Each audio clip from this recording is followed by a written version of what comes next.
Hello everyone and welcome back to The Legend of Zelda Minecraft Modded Survival! With me, SamHunny! I almost forgot my name there. I know I said I was going to do another episode the same time I recorded, but I didn't because I got too lazy. But that opens up a new opportunity because I have a lot of interesting things to talk to you about. The first thing would probably be I got a message from Cool Alias, and if you don't know, he is the awesome guy who made the Zelda Sword Skills mod, and he gave me some very useful tips on what I can do to improve my combat in Minecraft.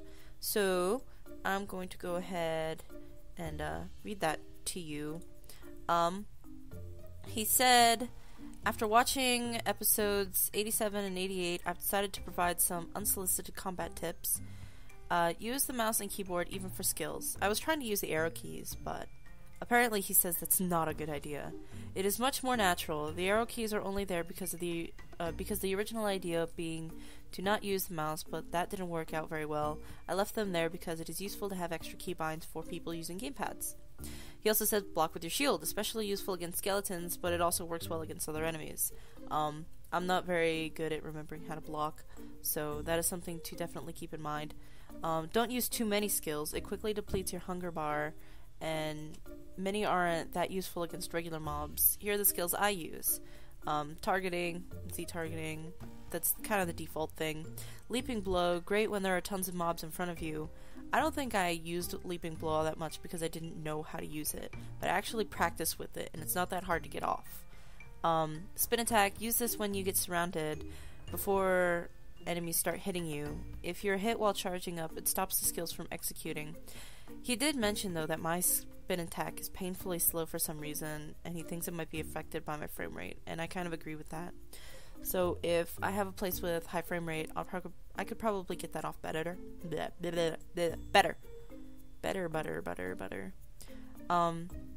Armor break, use this against armored opponents, but not anyone else. It doesn't give any extra damage. Armor break is also really easy to get off. The following skills are rarely used, if ever. Dash, I sometimes use this to knock creepers back, but that's pretty much it. Parry and sword break are most effective against other players. It usually isn't worth it against weapon-wielding mobs unless the weapon makes the mob very powerful and you can disarm them long before you can kill them. Mortal Draw can be used against mob because it's fun, but I would only do so as the first attack, and then move on to normal attacks. It's expensive and can be difficult to pull off. Mortal Draw is very fun. Dodge can be handy, but you're usually better off simply keeping your distance the normal way and using it as a backup. Rising Cut is one of my personal favorites, but there really isn't much point in using it against normal mobs. Fairy Bottles are nice to keep you alive, but even better if you use them before you die. It completely restores your health. Yeah, I think one of the main reasons why I didn't use fairy bottles and instead just let them save me was because I didn't remember to toggle between Z-targeting and not Z-targeting, or not Z-targeting, getting out of the drawn weapons, the battlefield thingy. I just couldn't remember to do that fast enough, so I have been trying to keep that in mind more. In the same thing that I practiced some of these moves. Boomerang briefly stuns enemies. What's that zombie looking at? LOL. Making them unable to move or attack, very useful against certain mobs, but be warned, creepers can still explode when stunned. Deku Nuts and Hookshot can also stun enemies, but the boomerang is better. He said, that's all I can think of. The first two are the most important. Forget about arrow keys, use your shield. Good luck getting to 1,000 enemies. So yeah, I wanted to share that specifically because I thought it would be helpful for people learning against my my bad example. I didn't want you guys doing as I did because SamHunny knows all. SamHunny does not know anything. Potato. So the plan from yesterday is the same. We need to go to the village. I don't remember why. I think I need to breed the villagers or find more Keton-esque seller peoples.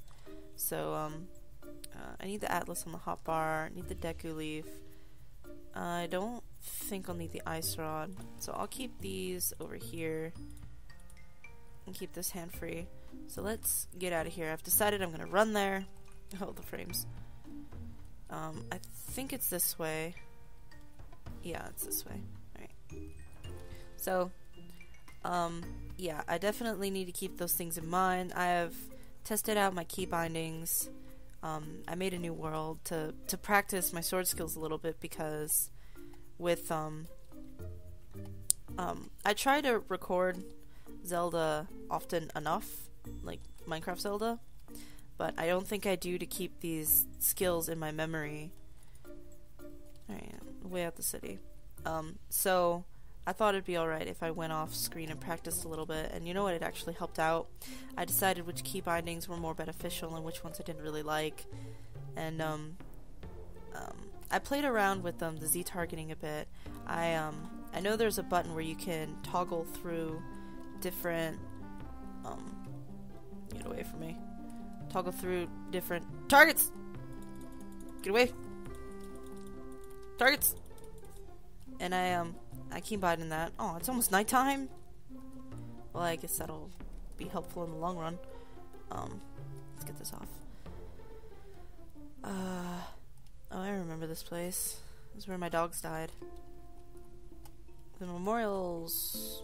I thought it was facing town, but I guess it's over here? Yeah. Should have been over here, though. Here it is. The memorial. So I've been playing around with that. I thought it would be pretty helpful if, I'm going the wrong way. No, I'm going the right way. That's a first. Pretty helpful if, when you turn your head in Z-Target, it won't, like, let you turn your head. But I keep instinctively turning the mouse to try and look at other mobs. It might be kind of helpful if it, like, just automatically targeted whatever you were looking at. I don't know if that'd be a pain for most people, but it's not super difficult to remember to use the button to change targets. I love these boots. These are probably one of my favorite items so far. So yeah, I need to remember to switch between the battlefield thing to use my potions. I should probably keep my hand on a fairy bottle. And yeah, I have been practicing those moves that he suggested. In particular, I think it would just be more helpful for me to practice a few things at a time. Anyway, I already pretty much got Mortal Draw off. Let's make sure we're going the right way. Yep. Alright. It'll take a while to get there. I would rather not fight mobs in this forest, though. I prefer flatland when I fight things. What is that? Flowers. There's a flower field over here. So yeah.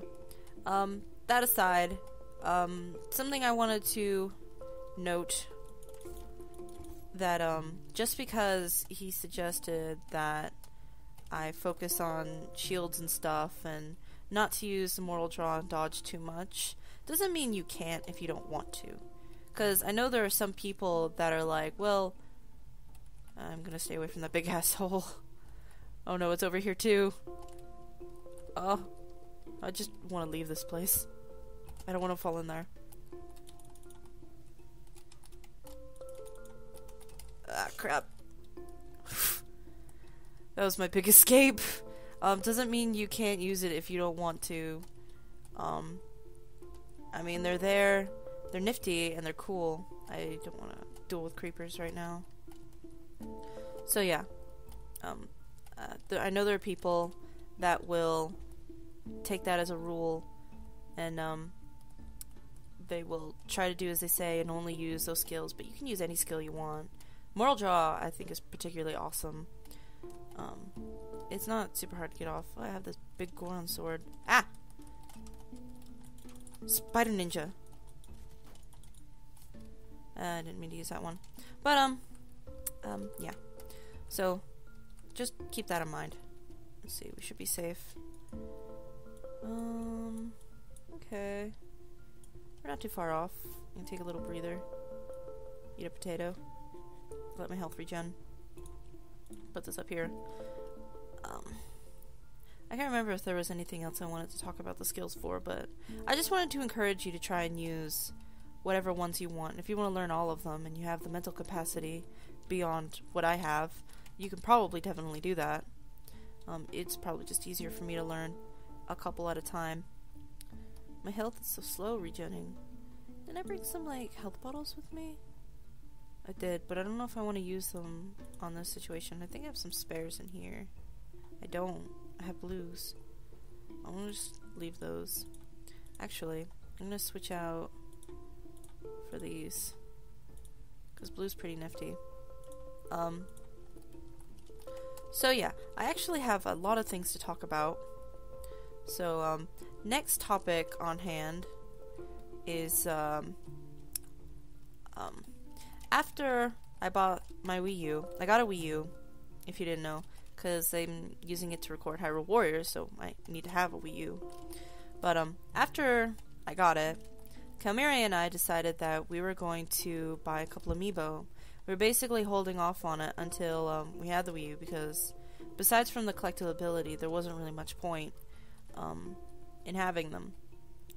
So, we decided we were going to do that. And when we bought the Wii U, man, I wish I could just turn off creepers spawning. They're such a pain. Come on. We bought a Zelda amiibo, I think at the Target, because it came with like a gift card, and we used that. We were gonna buy 2 amiibo, but they only had one that we wanted. I'm gonna have to choose to focus on my life or the story. Jeez. So, we decided to buy the Zelda amiibo. And then after that, we knew that we wanted a Link, because the Link's gonna be mine.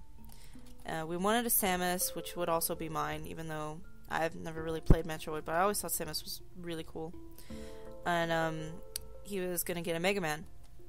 And, so we were looking around town, and, we found that there was a GameStop nearby that had Samus but didn't have Link, and then we found another GameStop nearby that had Link but didn't have Samus, and it just kind of went on back and forth for a while. So eventually we went out to one of the GameStops and we bought a Samus, and by that point, for some reason now, most of the Links in town were gone, which we thought they would just be there forever, because up until this point that we were going to buy Amiibo, they'd been in pretty much every store everywhere. I want to stay away from the creepers.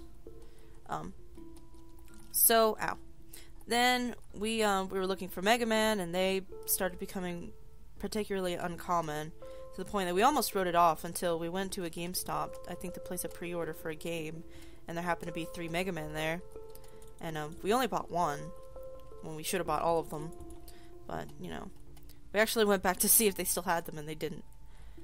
But, after that, we started, looking more into Amiibo in general, like, seeing what kind of Amiibo were still available, or what kind of Amiibo we wanted in the future. And we started hearing about, Wave 4 Amiibo, with, Lucina, Robin, Wario, Charizard, and Pac-Man. And, where am I? Okay, I'm pretty close. And, we heard that Ness was going to be an exclusive at GameStop, so we're like, alright, well, we'll pre-order at GameStop. We heard that, and a lot of people hyping up Lucina and Robin, and we really wanted a Marth, and now we really want an Ike, too, because the Fire Emblem characters just look really cool. So, we were thinking of getting 2 Robin, 2 Lucina, and, maybe a Ness and a Charizard. And, as we kept following the news about the Wave 4 Amiibo, it became readily apparent that people were desperate. The pre-orders weren't available in any retailer. By the time people were selling available pre-orders on eBay. Like, if you go on eBay, you can, like, put a down payment on a potentially guaranteed of that Amiibo from whatever country you choose. So people are getting kind of crazy, particularly with the Fire Emblem characters Lucina and Robin, who, well, I'll get to that.